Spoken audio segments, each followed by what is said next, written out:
Welcome, everyone. Welcome back to the show. It's your host, Danny Haifong. As you can see, I am joined by Pepe Escobar, geopolitical analyst and independent journalist. Pepe, good to see you, my friend. How are you? Good to see you, Danny. Yeah, tell me about it. We are all completely nuts, but Yeah. good to see you and good to talk to your audience again. Yes. Hey, everyone, hit the like button as you come on. We're going to get started right away. So, Pepe, you've written a number of columns just in the last few days about what's happening, Yes. the latest updates in the Iran war. Iran, once again, pummeled Dimona, Tel Aviv, Israel. It struck two ports in Kuwait overnight. But I wanted to ask you also about, the Strait of Hormuz. There's reports even just in the last few hours that Iran has started to push back the remaining ships there and say, no, don't, you can't cross right now. Many believe it's probably because there is an operation that's about to begin, launched by the United States as they send thousands of troops, Marines. They're coming on likely today or tomorrow. And 10,000 are supposedly going to be deployed very soon. But according to U.S. officials talking to Donald Trump, they're saying none of these options for a ground war look very good. I know you've been covering all of this. Where do you see the war right now as of us speaking here as we enter the month-long period? This has gone on for nearly a month now. Yeah. What's happening in Hormuz today? It's slightly different to what was happening until yesterday. So the column that I published yesterday, a great deal of the column is explaining how it works, which is relatively simple, but quite complex for the owners of the tankers, in fact. Uh, Three stages. First of all, they have to submit all the data to a broker connected to the IRGC. It can be a broker in Iran, all across West Asia, in Asia, Islamic countries, it doesn't matter. As long as this broker is working linked to the IRGC. Then the IRGC vetoes all the info. And of course, if you are linked to the US, to Israeli interests, or to the hostile nations, and there are quite a few, forget it. Your tanker won't go through. Uh, if that's not the case, no problem. But first, you have to pay the toll. And the toll is $2 million per tanker. How do you pay the toll? Well, they accept cash, preferably U1 cash, of course, but they accept crypto. So you pay through the Tron crypto blockchain. It's 3 seconds to clear it. Very, very fast. The the ID check is extremely simple. You need a receipt. Then you give the receipt to the broker. Once again, this goes to the RGC and you get the go ahead. But when you get the go ahead, you have to sail through a very specific maritime channel. It's 8 kilometer large, not more than 5 miles, not more than that. And very, very important, and that's what gets important considering what's happening today. North of the island of Kesh, which is a big, big island, and then between Kesh and Larak, which is a very, very small island to the northeast of Kesh. So this is the maritime corridor. And guess what? If there is a marine Normandy style landing, one of the top candidates is the island of Larak. But to get to Larak, they would have to land in Keshem and then from Keshem go by sea to Larak. And that's why the rules they changed from yesterday to today, and no ships are crossing as we speak. Until yesterday, it was fine. Ships from or going to China, India, Pakistan, Iraq, Bangladesh, they were all crossing. And some that had government to government conversations to strike a deal. Example, Sri Lanka and Thailand, they were also crossing. Today, apparently, nobody's crossing because they expect something to happen. But the rules, this new dispensation in the Strait of Hormuz, it will continue to go on, and it's being ratified by law by the Iranian parliament. It's the new rules of the game to cross the Strait of Hormuz. You can say it's a privatization or nationalization of the Strait of Hormuz. Yes, it applies. But most of all, they're doing what the Egyptians do in Suez. You don't cross the Suez Canal for free. You have to pay as well. So Hormuz, they never forced anybody to pay in the history of the Strait of Hormuz. Now it's different. And the Strait of Hormuz, basically, they control it. So, of course, they're entitled to, you have to pay a fee. And people are not complaining. On the contrary, there were people lining up to pay the fee and cross, as long as you are not one of the hostile nations. Yeah. But that brings us to how the situation today is Friday. There is a possibility that something might happen during the weekend. Everybody's talking about it all over the planet, in fact. So obviously, the IRGC Navy that controls, not only that the territorial waters where the tankers are navigating, but also the wider perimeter, which includes south of Kashmir, the rest of the Persian Gulf, to the west of the Strait of Hormuz, all the way to the island of Karg, which is in the northwest part of Hormuz. And also the integration between Persian Gulf, Strait of Hormuz, and the Sea of Oman to the right, all the way to the Sistan Baluchistan coast, and then all the way to the Iran-Pakistani border. The IRGC Navy controls all that. So obviously they are on maximum alert because anything can happen or might happen this weekend. I'm sorry. No, that's all right. That's all right. Yeah, no, these are great points, Pepe. And I'm curious on what you made of Iran's response to all of this outside of even the Strait of Hormuz, because according to U.S. intelligence, supposedly one third of Iran's missile system can be accounted for as destroyed, which contradicts Donald Trump's claims alone that everything has been destroyed. Yet every single day we see Iran hammering Tel Aviv, hammering Israel, the Gulf states every single day. But yet you have a situation, it seems like, Pepe, that this is all causing Donald Trump to escalate further, the United States to escalate further, to now pursue what seems to be limited operations that even his people are telling him do not have very good prospects in terms of achieving any objectives. What's your reaction to this in terms of the state of the war? You have the Iranian military taking selfies while they launch missiles. I mean, social media has definitely been lost by the United States in terms of the narrative war. How have you been seeing just the overall shape of this war now as we move into, as you said, what could be this weekend or when soon an attempted ground operation of some kind against Iran? Well, the level, the theater of the absurd around the whole thing, it's beyond any absurdist play.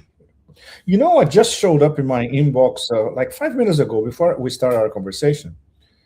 Donald Trump is bored with the war in Iran, and he wants it to finish and move on. Can you believe this shit? The proverbial U.S. official, talking to American mainstream media. It's absolutely mind-boggling. Okay, it was already mind-boggling when he described this as an excursion. And now he's bored with the excursion and he wants to move on. What is this? This is, we need the whole day to start reflecting upon it to come up with a half response. And considering what happened since the beginning of this week, which is a roller coaster in itself, you remember now the first ultimatum which was supposed to expire on a Monday. And then obviously it didn't because he postponed it for another 5 days. And everybody's thinking, of course, because the markets close on Friday, and then there's going to be something during the weekend. That's where we are now. But we still don't know if that's the case. And the negotiations. The negotiation story is one of the most absurdist parts of the theater, the larger theater of the absurd. We knew via Omani diplomats that they translated from Farsi to Pidgin English, in fact, the Iranian proposals to be handed to Heckle and Jekyll. Yes, I'm calling them now Heckle and Jekyll, not Tweedledum and Tweedledee, Witkoff Kushner. So all of you of my generation, you know who Heckle and Jekyll is, right? Okay. The young ones, search on the net, you'll find who Heckle and Jekyll is. Okay, so Heckle and Jekyll, they cannot even understand Pidgin English, translated by the Omani diplomats, who are very competent, by the way. So they didn't understand what Iran was actually offering, which was quite generous in terms of uranium enrichment, caps, etc. So that was in the beginning of that. And then when the Iranians learned about that, they say, we're not going to talk to these idiots anymore. So the narrative changes, say, okay, the White House is going to send J.D. Vance to talk to Ghalibaf in Islamabad. It should be today, in fact, Friday, today. Why the whole thing didn't happen? First of all, because the Iranians then sent via the usual diplomats, Omanis, but also the Pakistanis, which started to pose as mediators. There's a trio of mediators that came up these past few days, Turkey, Egypt, and Pakistan. But the Pakistanis positioned themselves as, okay, we are the top mediators, and if there is a meeting, it's going to be here in Islamabad. So everybody was, okay, it's going to be in Pakistan. And at the same time, the Pakistanis betrayed Iran because what Trump said this week, that he got a gift from Iran of 8 tankers full of oil. Guess which flag they were sailing? Pakistan. So this means that they never went to Pakistan. It was, in fact, a trick. And then when they crossed the Strait of Hormuz, because the Iranians believed this was a friendly Muslim nation, the Americans went there and took the whole thing. Result, Pakistani flagships are not transiting the Strait of Hormuz anymore. The Iranians immediately cut them off.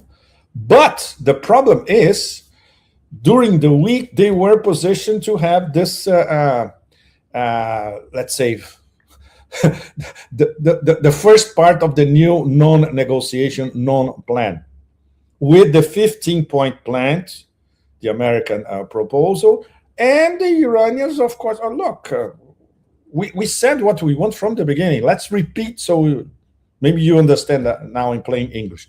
Everything that we already know. No more U.S. bases in West Asia, payment of reparations, war damage reparations, end of sanctions. The nuclear program, the civilian nuclear program continues. No restrictions on the missile program. No restrictions on collaboration with the Hezbollah, Ansar Allah, etc. So obviously the two positions are beyond incompatible, right? But then the narrative changed completely again during the week, because now everybody is waiting for the Normandy style landing. And then, it's going to be in Karg. It's going to be in Sistan Baluchistan, near the port of Chabahar. It's going to be in Larak. It's going to be in the Abu Musa Island, which is Iranian, but is also contested by the UAE. And now, I would say the really hair-raising point of all that, of all this back and forth, is that the UAE, for all practical purposes, has already announced that they are entering the war side by side with the Americans. It started with that op-ed in the Wall Street Journal published by the UAE ambassador in the US, Youssef Al-Otaiba. It was an absolutely ghastly op-ed, but it was pretty obvious that this is what they want. And why is that, Danny and all of you? Follow the money. The UAE committed $1.4 trillion of deals with the US in the investments in the American economy, AI, semiconductors, you name it. So that's it. They have to follow their money. And for that to happen, they need to have the economy of the Emirates back online. And at the moment is a total disaster. Dubai, as we know it, the business model of Dubai is already dead. Abu Dhabi, very, very similar. The port of Jebel Ali is paralyzed. And Jebel Ali is one of the key ports in the, I would say, the mini empire of ports of the UAE. They have port deals everywhere. Haifa, no, I'm sorry, in Syria.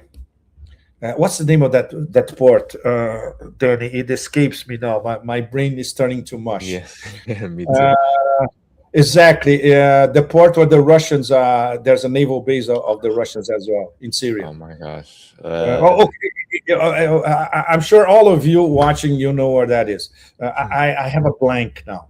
And also in Aqaba, in Jordan, which is the only cargo port in Jordan.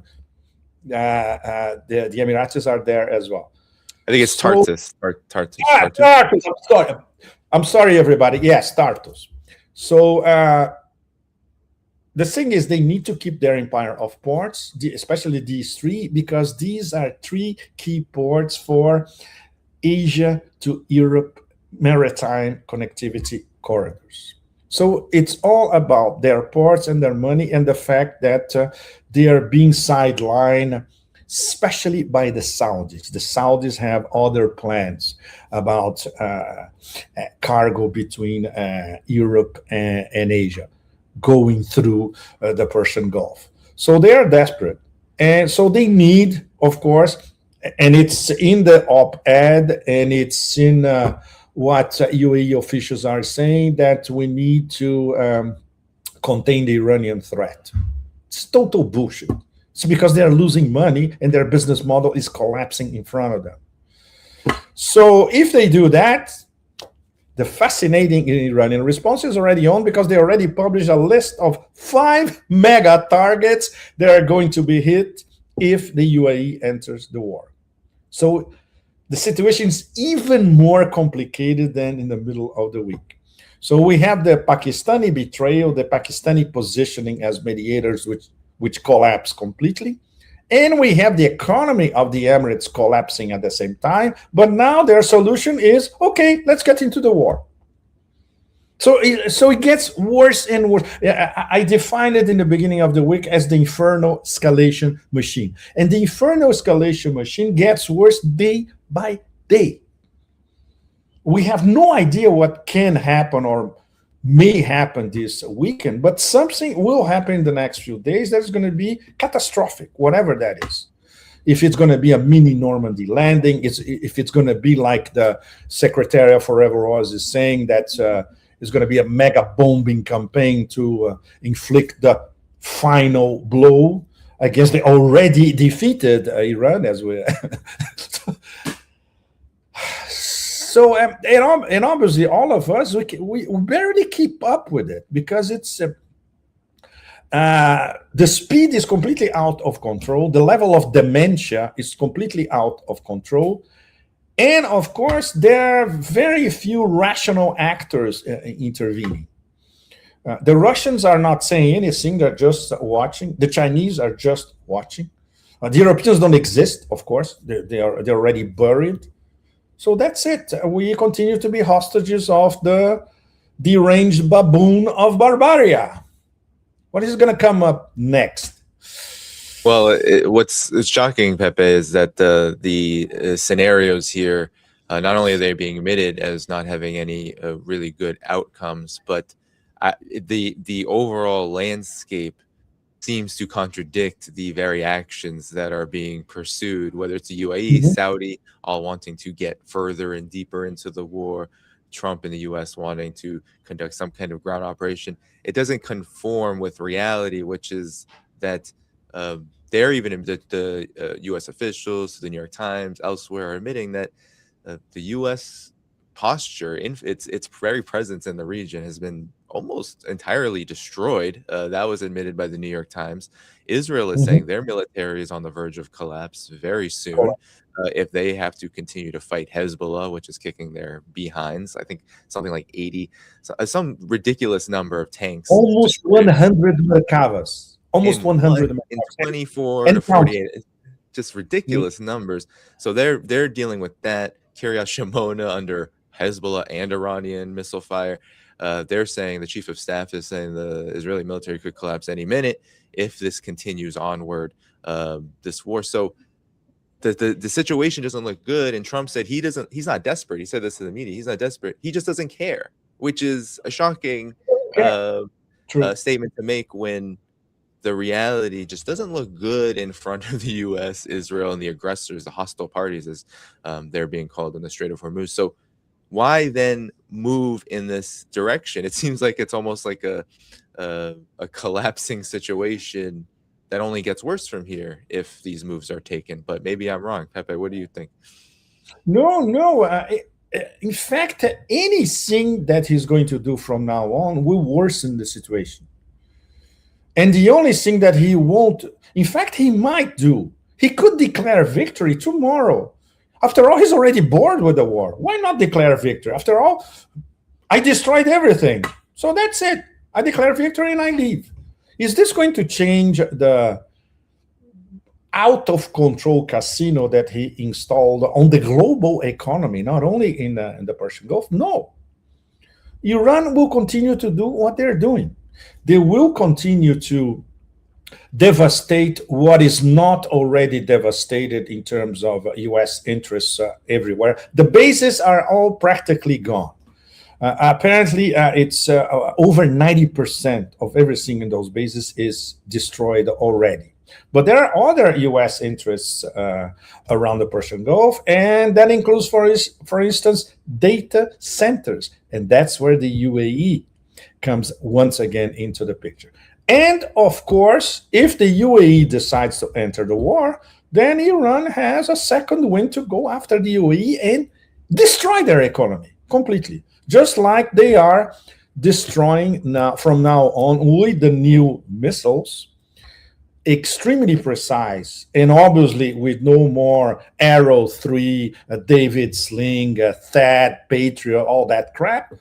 They can, attack Israel at will, the way they want it, every day, uh, 2 or 3 times a day, which is exactly what they're doing now. They will continue to do that because it's part of the, let's say, the two top priorities: inflict major damage to Israel, possibly irreversibly, and destroy all U.S. military bases in West Asia, so they cannot be rebuilt, and they won't come back. Everything else is interconnected.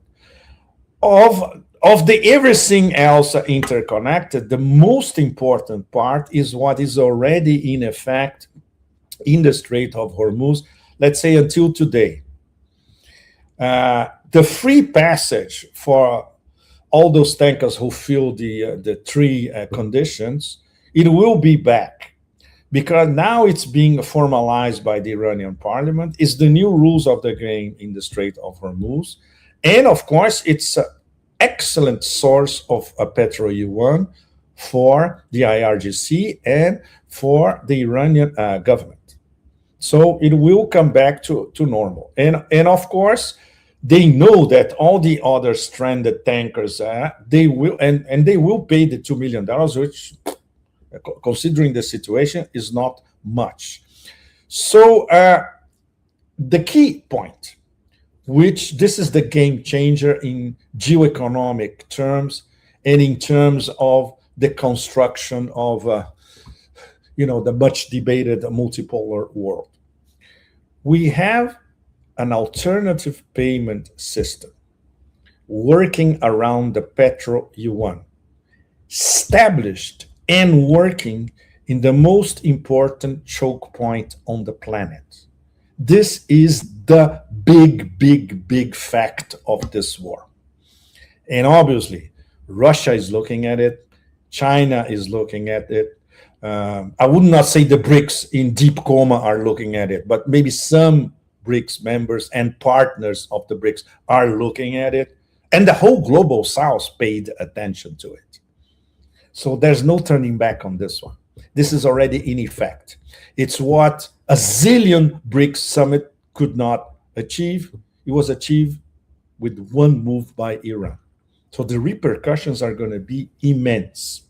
It's the petro yuan in effect for everybody to see, for the whole planet to see. The toll booth, the petro yuan, and then you can sail, no problem, no extra problem, no problem later, whatever. So this is the most important thing. And Iran, after they establish that, they will defend this new modus operandi with everything that they have, which, by the way, they have not used yet, right, Danny? Very, very important. Yes. Yep. Very, very important. All those invisible underground missile cities, most of them are in the southeast of Iran and the eastern part of Iran near the Afghan border. The Americans don't even know where they are. That's why they have not been bombed by the push-up clown Secretary of Forever Warfare, because they don't know where they are. So Iran has not even used them yet. So the way they are tweaking their decentralized mosaic strategy, there's always a little tweak every 2 or 3 days, but it's, incrementally, the pain is getting more and more unbearable, especially for Israel. And it's no wonder that now they cannot even censor and disguise what's happening inside Israel.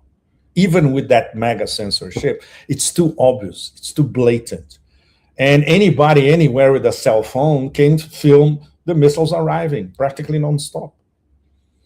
So that already changed. And if the UAE, they make this supreme blunder of getting into the war, what's happening to Israel now is going to happen to them. Exactly the same thing. And their economy is going to be paralyzed. And it's not going to be only the Dubai bling bling money laundering model that is kaput, which is already. It's going to be the whole Emirates model, including everything, the AI centers, the data centers, the ports, the airports, you name it. Those gleaming airlines, which, by the way, are quite decent. That's it. Over. Yeah, and Iran also has warned that, I saw reports, especially coming out of Iranian media, that if the UAE, if Gulf states get involved in any kind of ground operation, any kind of attack on Iranian territory, the UAE and Bahrain could be occupied, that Iranian forces are willing to, because I think Bahrain was once part of Iran not too long ago. Bahrain was part of Iran before 1971, Danny. Just like, by the way, very few people know, the Emirates. Yeah. It was in 1971 that there was a split. The Emirates were part of Oman. And that's great. This is something I put in my latest column. I heard from Iraqi scholars. I was watching a debate with Iraqi scholars, absolutely fascinated. And the Iraqi analysts and scholars are wonderful, but they have a sense of history. Absolutely impeccable, very detailed. And they were saying openly, of course, what's going to happen? Kuwait is going to be back to us. After all, Kuwait was part of the province of Basra. So it's going to come back to us. Bahrain is going to come back to Iran. The Emirates probably going to go back to Oman. The thing is, Saudi Arabia, what are they going to do? They could even, in the long run, annex Qatar.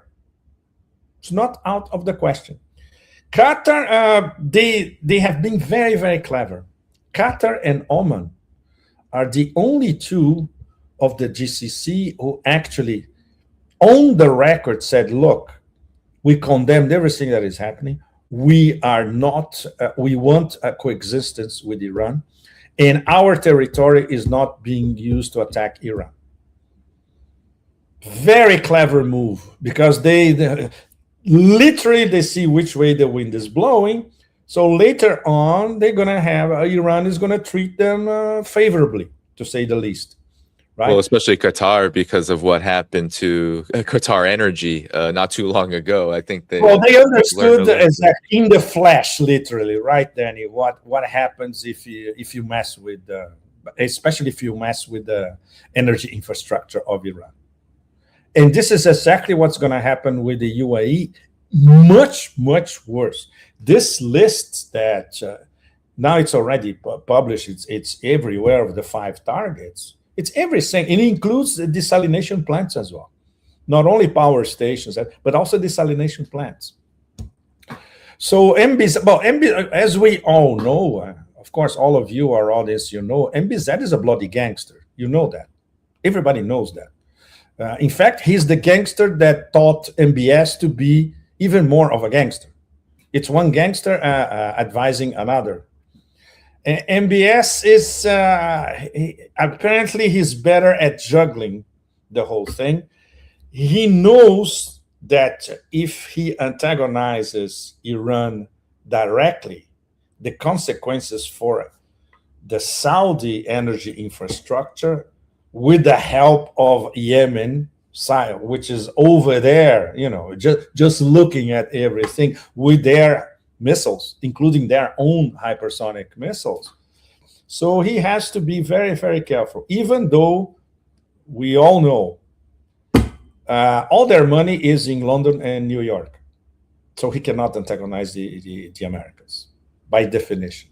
And of course, MBS still believes that the IMAC is going to work, just like the Emirates. Both still believe that the IMAC is going to work. The IMAC, the name is extremely misleading. It's not India, Europe, Middle East corridor. In fact, the most important player in this scam is not even named, is Israel.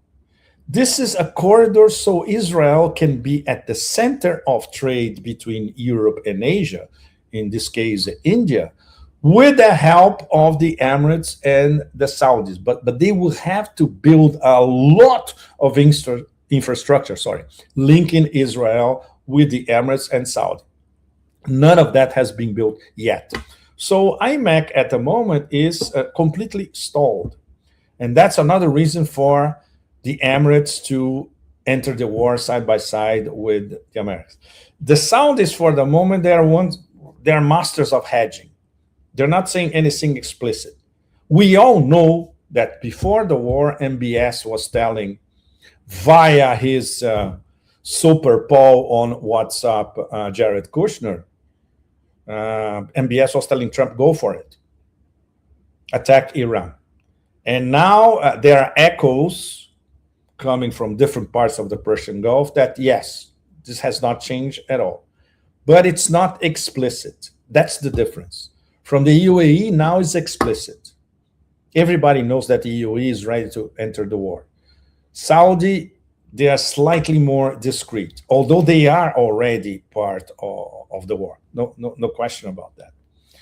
But if this becomes a blatant from an Iranian point of view, wow. If you are in Saudi Arabia, better leave as soon as you can. Yeah, yeah, no, I mean, it's stunning too because the Iranian military also put out word, and I think this shows where things are at. They put out word that they have 1 million troops. They have 1 million forces 1 million. ready to confront Yes. the United States. Mind you, the U.S. is talking about 10,000 at some point in the future, a couple of thousand paratroopers, 4,000 or so Marines. They're talking really small numbers.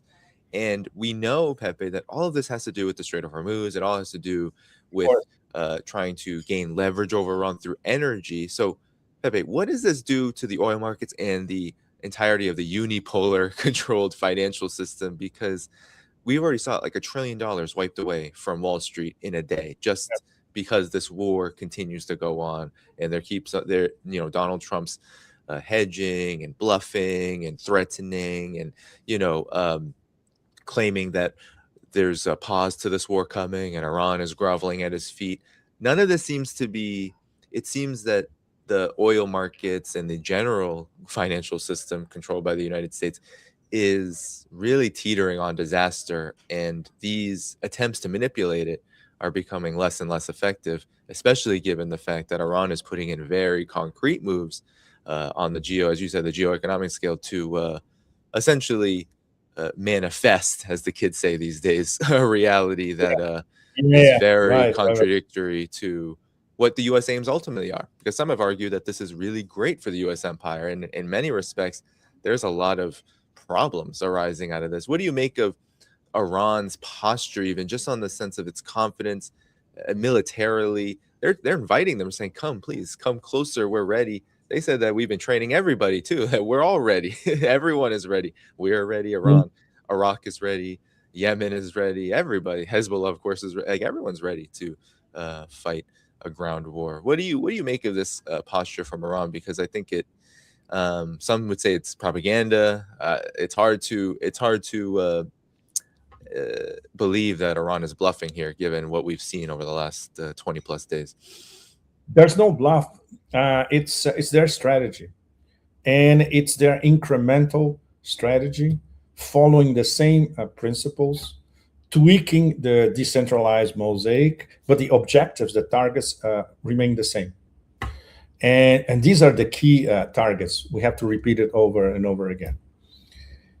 Establish their deterrence, which has already been established for the whole planet to see. Fighting the so-called biggest army in the history of the galaxies. Number two, expelling the US from the Persian Gulf little by little. The first part, let's say the first segment, is destroying the military bases. That's practically accomplished. And number three, establish their deterrence vis-a-vis Israel.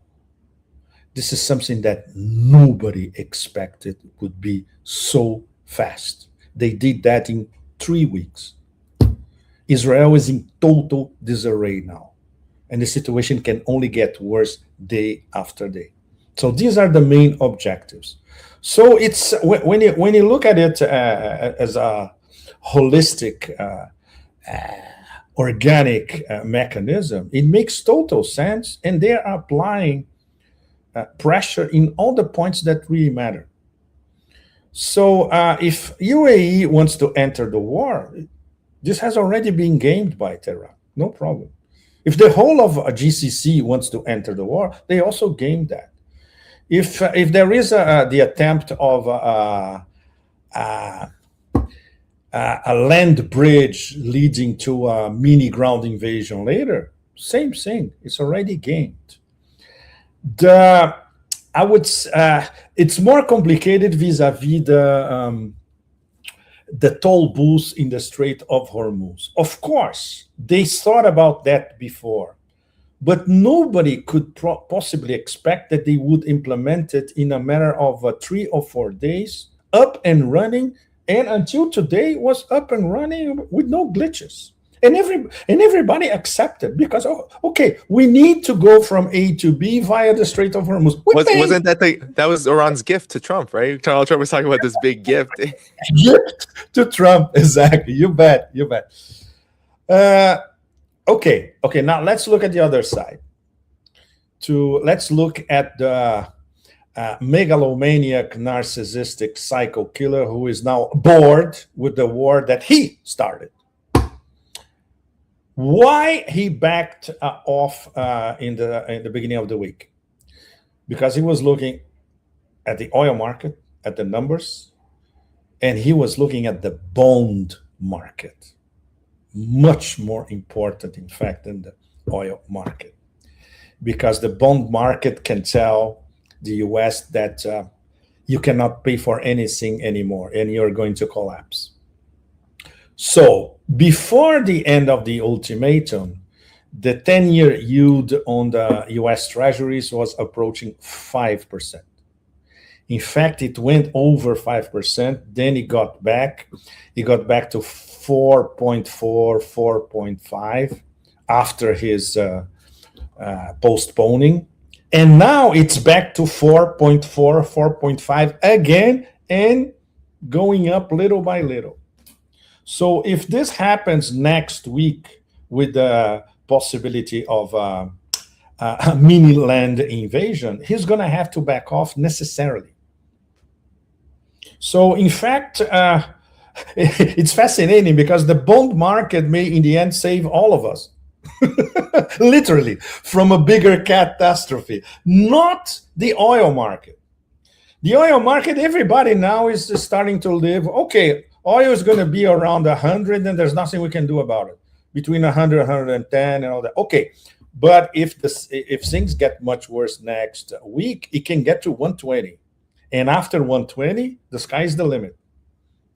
Okay, switching back to that character who has his hand on $14 trillion. Larry Fink from BlackRock. The guy gives an interview to the BBC where basically he says there are two scenarios. One, we're going to have oil at $40 a barrel. Two, we're going to have oil at $150 a barrel. He's not betting on anything. He's hedging. BlackRock doesn't bet like that. BlackRock hedges all the time. But at least he said out loud, if it's $150 a barrel, this is a global recession. What he did not say is that at $120 a barrel, which we are on the brink, it's also a global recession. And the global recession has already started.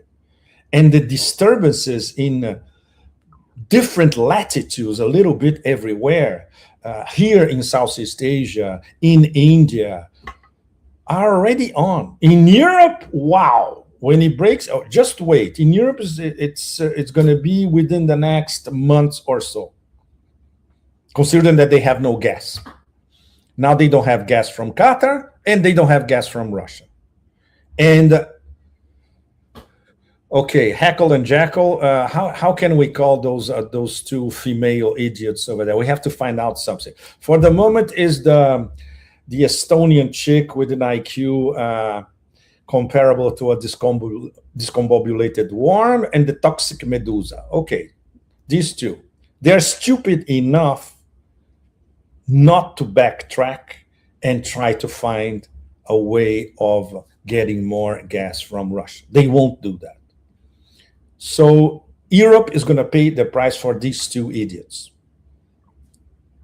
That's where we are. But this is, well, Europe has already committed political suicide. Everybody, the whole planet, people in the sub-Saharan Africa desert already know that. Everybody knows that. So the cascading effects are already, most parts of the planet are already suffering. And all that, everything that is happening was caused by one fateful decision. The guy who is now bored decided to launch a war because the Zionist donors and the Zionist international axis told him to. Yeah. Pepe, what is this? Yes, yeah. I know. It looks like we're talking about a Monty Python sketch, right, Danny? But this is the reality in front of all of us. Yeah, definitely. And I was going to ask you, Pepe, what does this say about the limits of the U.S. imperial, especially on the military front, power, given that the volatility of the global financial system that the U.S. Dominates via the dollar is very much teetering on a monumental crisis, already in one, as many have noted, as you outlined there. This seems like something that you put two and two together doesn't really comport. You have the United States wanting, on the one hand, to follow along and work with Israel to destroy Iran, and the entire global economy saying, well, if you try to do that and you're failing and you fail and you don't do it quick enough and you don't have any plan in place and you attack the energy markets, then it all goes up in smoke anyway. So it does feel like we are in a moment of a dead end, and that Iran potentially has wiped Yes. away. A lot of people thought from 2023, October 7th onward, that Israel and the U.S. gained a lot via, the genocide, what happened in Lebanon, Syria, all of this. It seems like Iran, in just some 3 to 4 weeks, has wiped away any of those gains with all of the So, destruction they've caused to the Gulf, to Israel, and the political and geopolitical implications of this, and not to mention the Strait of Hormuz, which has created a petro-yuan disaster in front of the empire. What do you make of this broader picture of how this changes things geopolitically, given that there are no good outcomes here? The very financial markets and the very financial system the U.S. dominates is in crisis, and Iran's maneuvers, its strategy, has essentially, it seems like, wiped away, at least what we're hearing from the New York Times even, seems to have wiped away a lot of the gains that the U.S. and Israel were claiming they had made up until February 28th. the most extraordinary thing is that they did this by themselves, Danny, alone. A nation, 47 years of absolutely horrible, nasty sanctions. When you visit Iran, there are so many places that you see the effects of nearly 5 decades of sanctions in front of you. And I saw this in my latest trip. I saw this in ports, in airports, in urban infrastructure, in old hotels, you name it, in lots of houses, old houses that are falling apart. It's sewage systems. It's heartbreaking. And you know that all that is because of 47 years of sanctions. And still they have immense human capital, some of the best universities in the world. The quality of their engineers, technicians, mathematicians, physicists is absolutely outstanding. They built an enormous hidden industrial military complex that is scaring the shit out of the superpower. They are fighting by themselves against one nuclear superpower and another nuclear, very, very strong regional power. And and they're playing their game, and they're inflicting serious punishment on both. All of that is immensely impressive. So it's no wonder when you see reactions from Africa, from Latin America, from Southeast Asia, from Central Asia, people are absolutely amazed. And even people who don't follow politics, they have to confess in public their admiration to Iran. And they understand that Iran is fighting for the absolute majority of the planet. There's no question about that. This is the larger. I don't want to get into the scatological aspects. I think, and this for most people, it's people are looking at the practicalities of this war. So on a practical level and on a in your face level, this is something that nobody could possibly expect to happen until 3 weeks ago. It's Yeah.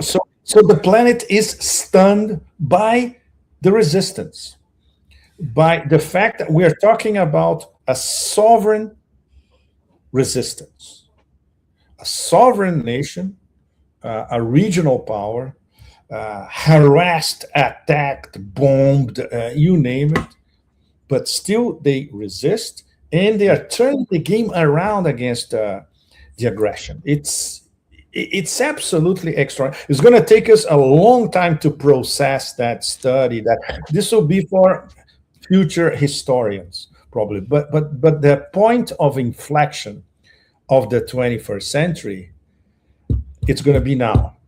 Everybody thought it was 9/11. Obviously, it was not. 9/11 was the beginning of the end of the American century or American hegemony. The real point of inflection is now because we have one mid-ranking regional power turning the game around by themselves. Yep. Amazing. Okay, you can do that because you have 2,500 years of history. Mm. Don't mess with the Persians. If you do, this proves that you are beyond stupid and you didn't do your homework. And of course, these people in Washington, they don't even know what a homework is, for Well, that matter. JD Vance said that Iranians were gonna strap nuclear powered vests to their chest and He die actually that said, Americans. Yes, yes, this is part of the this guy flurry. went to Yale. What the fuck did The he study in Yale? it's the carousel of this is why we're at war with Iran. It just constantly changes, but I think it Yeah. demonstrates exactly what you said, that there's not even a desire or an attempt to understand what's No, no, going no. on here, Of course Pepe. not. And I feel like, and I'm wondering your reaction to this as we get to the last 5 or 10 minutes here. Russia and China's posture, it seems to me that in many respects, their relative quiet in this war could be that they see Iran resisting, and they've Yes. provided assistance in areas that they can and that they're willing. And it seems like everything is working, and they stand to gain out of this because Absolutely. despite all of the damage, and of course it's horrible what's happening to Iranian people, the aftermath that's already building up appears to be that these three powers not only remain and that Iran remains, but that there will be a major consolidation toward the direction of Russia and China. Given that the U.S. alone is blowing up its reputation, I mean, we already knew, me and you and people who watch the show, we knew that the U.S. Has no interest other than elite interests, but now we see the entire world has watched as the U.S. blows up the entire global financial system just to pursue the aims that Zionists and the oligarchs and etc. Want to pursue. That's a huge thing. So your thoughts about Russia and China's posture and how the RIC, as you've called it, the real RIC, fares from here, as this war will likely drag on to some point, but the strikes will eventually stop, and there will be an aftermath. Well, Russia and China, they are elevating something to a form of art. Never interrupt your enemy when he's making a serious mistake. And that explains why they are so silent. It is a form of art. Beautifully, of course, Putin and she talked about it. There's no question they talked about that. First of all, because of the interlocking strategic partnerships at various levels. The RIC, they have strategic partnerships, the three of them. It does not include a military pact, very, very important, but includes discussions at the level of Ministry of Defense at the highest level, and includes what the Russians will never, of course, forget about any leak from Moscow specifying how they are helping Iran. Not going to happen. Same thing about China. We all know what China is supplying Iran with, but forget about a specific admission coming from Beijing. They don't need to. The results are there. The level of accuracy of the targeting, the 24/7 SAT intel information, crystal clear, identification of war plans of the Americans with the Russians provided to the Iranians before the war. All that. We know all that. But they don't have, but just watching. And what should they say? They know that, for instance, even if they try to make a move in the UN Security Council, nothing will happen because the UN is already dead, as we all know. The UN is walking dead. So Russia and China don't even bother about that. They're looking at the practical results in the battlefield. For instance, the Iranians learn a lot of lessons that the Russians learned by themselves in Ukraine. So this level of information was transferred from Moscow to Tehran. No question about that. And of course, the Chinese, in terms of the reorientation of moving from GPS to Beidou, for instance, essential. So they are integrated with Chinese info in real time. And of course, there's the matter of, especially the Russians, they know that, which is something that even Putin said on the record. The Iranians didn't ask us for anything, which was a very clever way of saying, if they do, we will provide it. But they didn't. And in fact, what they asked was started, I would say, around 2023. 23, 24, 27, around 2023, these past 3 years, because there were always Iranian missions going to Moscow, and they were discussing with the Ministry of Defense as well. So obviously they had a list of stuff that they were interested in, and the Russians said, no problem. And at the same time, when we start to discover that the Shaheeds used by Iran in the battlefield are in fact geraniums with the Comet antennas from Russia, then everybody could establish the pattern. Okay, from the Shaheeds sold to the Russians perfected the Shaheeds, they turned it into geraniums of latest generation, and the geraniums went back to Iran, and now they are in the battlefield. This kind of stuff. But it takes quite a while to certify that this is happening. So they don't need to do anything.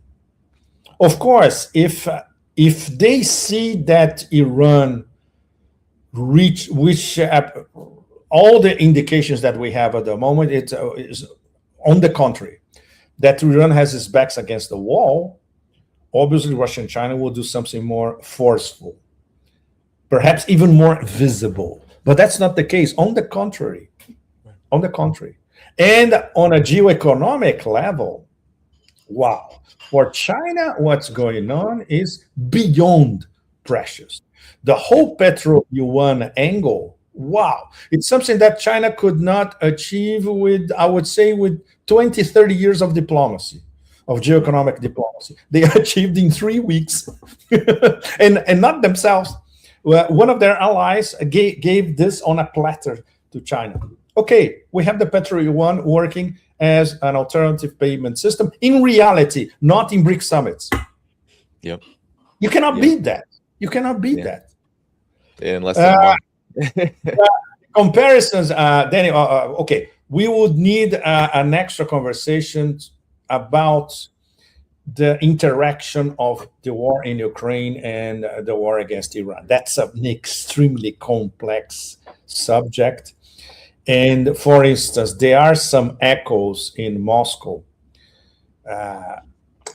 For instance, a lot of stuff that was planned to take place in Moscow these next few weeks, and that's one of the reasons where I will probably be back there next month, along with Larry Johnson and some of our friends, is not happening because they were canceled, because the attention of the Kremlin, it's on the war. They are studying the war by the millimeter, you see?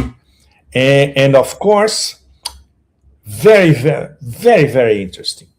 There was a meeting, today's Friday, I think this meeting was yesterday or Wednesday night, if I'm not mistaken. There was a private meeting between Putin and top businessmen, including oligarchs. And after the meeting, the head of the Federation of Russian Industrialists and Entrepreneurs, Shoshkin is a very clever guy. I met him in Moscow 3 years ago, more or less. He said that Putin is convinced that the war will finish in maximum 4 weeks. So obviously he has information that none of us have. And this is what he told the oligarchs and the industrialists. So for the next 4 weeks, their total attention is what could come next. And obviously, we know that there are all those oligarchic channels, US, Russia, and they are talking to each other. The oligarchies on both sides are talking to each other, and obviously they talk about the war as well. But what is going on in the war on Iran? How could it affect the war between NATO and Russia? That's a completely different. That's a very volatile story, and I'm sure you and many of you, our audience, know that. There's a serious discussion in Moscow after those attacks against Primorsk, Ust-Luga, basically the Russian energy infrastructure, export infrastructure, oil exports in the Baltic, etc. And a lot of very well-informed and well-connected people. It comes back, and it always comes back, and it comes back to the same point. It's time to cut off the head of the snake. This has gone on too long. But at the same time, we all know that this is not the way Putin runs business. So this is going to be very complicated. I'm very curious to see how this is going to be discussed in Russia, assuming the war goes on for another 4 weeks after that, right? Yeah, well, we'll have to keep in touch with you, Pepe. We'll definitely be back on this program as things develop on all fronts. I want to make sure everybody knows that your X and Telegram are both in the video description for people to check out, as well as your column that's published. In Sputnik. The columns. I make a lot of suggestions, reading suggestions, links, etc. So it can be helpful to all of you. Yeah, everyone check that out. Hit the like button as you go. Because that will help keep the conversation going for new viewers who haven't been able to watch this yet in YouTube's algorithm. Also, thanks to everyone who gave a super chat. Thanks to all the moderators, of course. I'll be back tomorrow with our mutual friend, Mohammed Marandi, about 2 p.m. Eastern time. So be ready for that, March 28th. Until next time, everyone, we're held out together. Take care. And thanks, Pepe, again. Thanks, Danny. Thanks, everybody.